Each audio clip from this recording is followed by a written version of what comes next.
머니죠. 머니가 도대체 얼마나 달라지는 겁니까? 아직 신청하지 마시고 나를 사랑하는 비용 많이 저축하고 쓰시면 좋겠습니다. 반갑습니다. 엄마의 지혜 엄지TV 엄지맘입니다.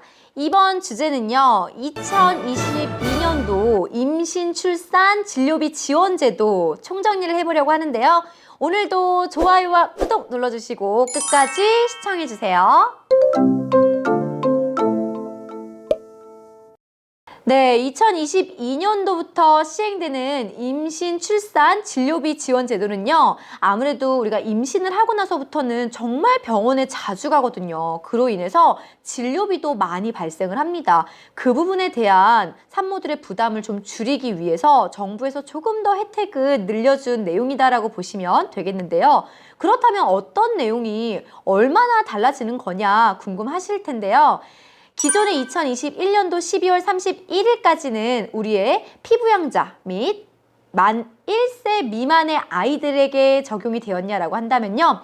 달라지는 신설된 내용에서는 2세 미만의 아이로 연령이 좀 더 높아졌다라는 거. 다시 말하자면요. 우리 진료비 지원받은 금액을 1년 정도 더 여유 있게 사용해도 된다라는 겁니다.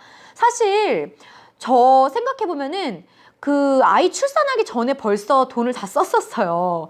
초음파 몇 번의 검사 비용으로 다 산부인과에서 긁다 보니까 나중에 출산하던 그쯤에는 거의 뭐 저희 카드 속에 잔액은 없었던 것으로 기억이 납니다. 근데 비용도 올라갔고 또 더군다나 기간도 좀 더 여유 있게 줬기 때문에 여러분들이 상황에 맞춰서 또 저는 병원을 주로 다녔지만 때로 보건소에서 검사받을 수 있는 것들도 많거든요. 그렇게 무료 검사를 진행하시는 산모분들께서는 좀 더 여유 있게 이 비용을 알뜰히 쓸 수 있지 않을까라는 생각이 듭니다. 자, 현행 내용과 변경되는 내용을 좀 비교하자면요. 기존에는 임신, 출산과 관련돼 있는 진료비나 약을 제조하는 비용에 썼다라고 한다면요. 달라지는 내용에서는 모든 진료비에서 사용이 가능합니다. 그렇기 때문에 아이를 출산한 다음에 우리가 소아과에 가서도 아이 진료받으면서도 사용이 가능하고요.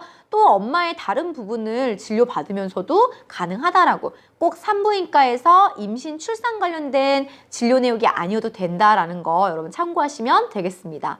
그리고 뭐니 해도 또 머니죠. 머니가 도대체 얼마나 달라지는 겁니까? 많이 궁금해 하실 텐데요. 기존에 아이 한 명이 60만 원 지원이었던 거에 비해서 2022년도 1월 1일부터는요. 아이 한 명당 100만 원입니다. 그러면 다태아인 경우에는 어떻게 비용이 됩니까?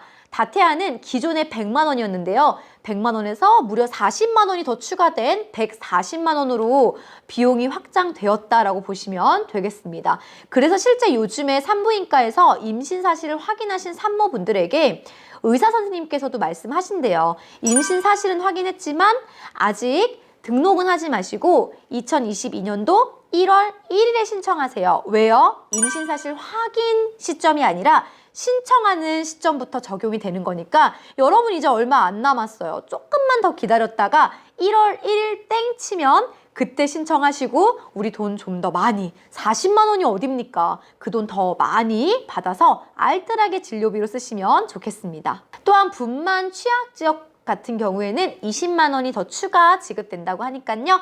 혹시나 내가 분만 취약지에 거주를 하고 있다라고 하시는 분들은 이 부분도 꼭 확인해서 체크해 두시기 바라겠습니다. 네, 지원 기간도 좀 달라졌는데요. 기존에는 우리 이용권 신청일로부터 1년 동안 사용이 가능했냐라고 한다면 2021년도 1월 1일부터 신청하시는 분들은 이용권 발급일부터 2년까지 사용이 가능하다. 그래서 적용 기간도 확대가 되었다라고 여러분이 기억하시면 되겠습니다. 네, 그러면 신청은 어떻게 하나요? 여러분 신청 방법은 두 가지가 있는데요. 우선은 방문 신청이 있고 온라인 신청이 있습니다. 사실 요즘은 대부분이 온라인으로 신청을 해요.